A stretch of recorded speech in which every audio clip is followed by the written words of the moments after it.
Estas férias leve o observador no bolso. Na praia, no campo ou entre viagens, acompanhe toda a atualidade sem limites.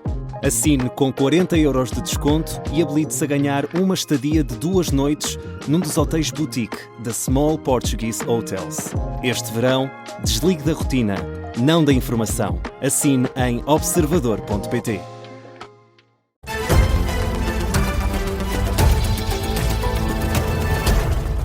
Jornal das 6, com o Vasco Maldonado Correia. No Mundial de Futebol, a equipa da portuguesa está já a caminho do estádio, em Dallas, onde vai encontrar Espanha.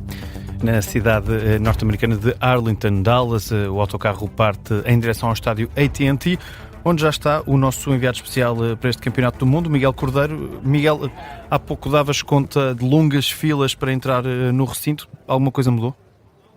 Sim, já mudou, já se estão a dissipar, finalmente começaram a andar. De facto, estávamos a ver pessoas em sofrimento, em longas filas, parados durante largos minutos ao sol, praticamente a derreter, podemos dizer assim, mas as filas já se começam a dissipar e agora estão ao sol na mesma, mas já vão andando para as portas de entrada para este recinto que tem ar-condicionado e, portanto, já muito melhor esse ambiente para o jogo frente à Espanha. Ora, tudo se faz nestas filas, aproveitam-se também para vender alguns produtos e eu vejo aqui uma pessoa que está a vender máscaras de Cristiano Ronaldo e de Lamine Yamal. So, you are selling this? You are from here, Dallas? Yes, sir. And who is selling better, Ronaldo or Yamal? So far for me, Ronaldo. How much do you have of this? We have way more, but for now I have 40 on me. Thank you. So, portanto, este jovem que está a vender máscaras de Cristiano Ronaldo e de Yamal, já tem aqui alguns que estão também a tentar comprar, está com essas máscaras na mão e já vimos também muitos adeptos a vender este tipo de objetos. Vão encaminhando-se os adeptos para o estádio, muitos adeptos com as cores encarnadas, ora de Espanha, ora de Portugal, podemos dizer que estão em equilíbrio.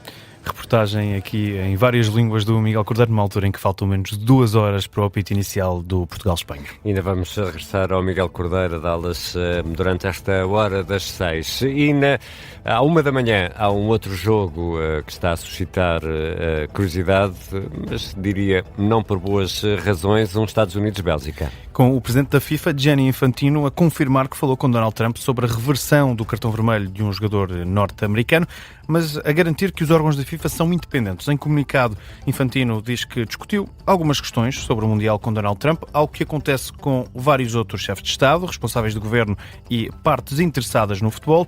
Diz que explicou a Trump que está em curso um processo jurídico e que a decisão vai ser dada a conhecer atempadamente pelos órgãos competentes. Este comunicado chega horas depois de Donald Trump ter admitido que sim, não concordou com o cartão vermelho visto por Balogun no jogo frente à Bósnia e que pressionou o presidente da FIFA a anular a suspensão. Yes, I asked for a review. Sim, eu pedi uma revisão da FIFA. Falei com um homem que é muito respeitado e agora o nível de respeito dele aumentou 10 vezes. Ele era bom antes de começar, mas realmente empurrou o país. Fui eu quem fez isso acontecer, não foi o Biden. Donald Trump usa Cristiano Ronaldo e Lionel Messi para explicar que os melhores não podem ficar de fora das grandes decisões. Como é que se sentiriam se expulsassem o Messi do Mundial? Supondo que ele tinha ido contra alguém. Ou se tivessem expulsado o Ronaldo. Ronaldo, foste contra alguém, mas vamos expulsar-te. Ele é ótimo. Ou o Harry Kane. Harry, vamos expulsar-te porque acabaste de ir contra alguém com um pouco mais de força. Não podem fazer isso. Se o expulsassem, acho que não teríamos um campeonato tão incrível.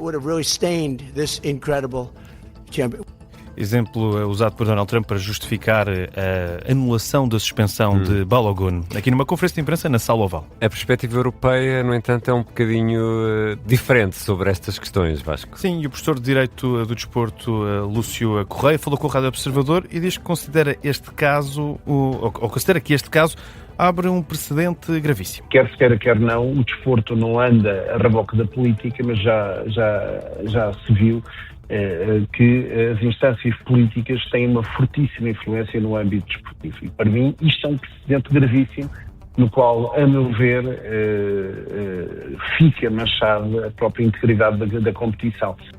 O Professor de Direito de Desporto da Universidade de Lusíada de Lisboa, Lúcio Correia, foi ouvido pela Rádio Observador. Entretanto, a Bélgica, adversária dos Estados Unidos nos oitavos de final, já anunciou que vai recorrer da decisão da FIFA.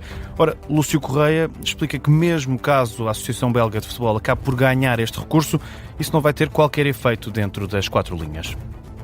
Na política nacional, nas jornadas parlamentares da AD, Nuno Melo alerta para uma possível crise política no horizonte, mas diz também que o PS e o Chega vão acabar desiludidos. Luís Montenegro está nos Estados Unidos, onde vai assistir ao Portugal-Espanha de mais logo a contar para o Mundial de Futebol, e por isso foi o líder do CDS, parceiro de coligação do PSD, que fez o discurso de abertura nestas jornadas parlamentares que decorrem em Cascais.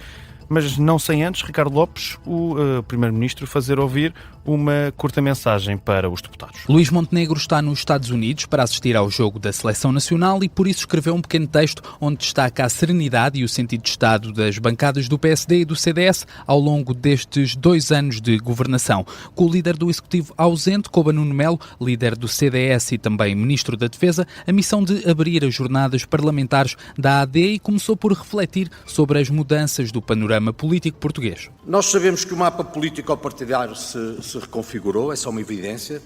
Isto traz-nos desafios que são muito exigentes. Nuno Melo diz que, nestas circunstâncias, a AD é um ativo sem preço. Nesta era de excesso e de polarizações, eu acho que a grande vantagem da AD é de que mantém-se uma opção assumidamente moderada, serena, institucional. O Ministro da Defesa garante que o Governo quer estabilidade e deixa um aviso a quem quer criar uma crise política e já só pensa em eleições. Bem sabemos que os socialismos e os populismos se podem aliar outra vez para que venha aí outra crise política. Agora, de uma coisa podem estar certos. Se as oposições não quiserem respeitar a vontade dos eleitores outra vez, se não nos quiserem deixar governar, pode ser bem que tenham uma outra grande desilusão. Nuno Melo parece confiante numa eventual ida às urnas e explica porquê. São mesmo os resultados que nós temos para avaliar e comparar com quem queira e com quem seja, e seguramente com os socialistas que nos governaram 8 anos seguidos. Nós fizemos em 2 anos o que os socialistas não fizeram em 8 anos, e isto não é conversa. O Ministro da Defesa a antecipar uma eventual crise política. Num discurso de balanço feito aqui no primeiro dia das jornadas parlamentares da AD, Nuno Melo desafia a oposição e lembra que esta coligação PSD-CDS nunca perdeu eleições legislativas. Ricardo Lopes a acompanhar as jornadas parlamentares da AD em Cascais, jornadas em que vão contar ainda com uma intervenção de José Manuel Durão Barroso, sendo que na mensagem enviada por Luís Montenegro aos deputados da AD, o presidente social-democrata diz que o Primeiro-Ministro tem o dever de assegurar a representação do Governo e do povo português nos Jogos da Seleção Nacional. E há outras notícias a marcar a tarde desta segunda-feira, 6 de julho.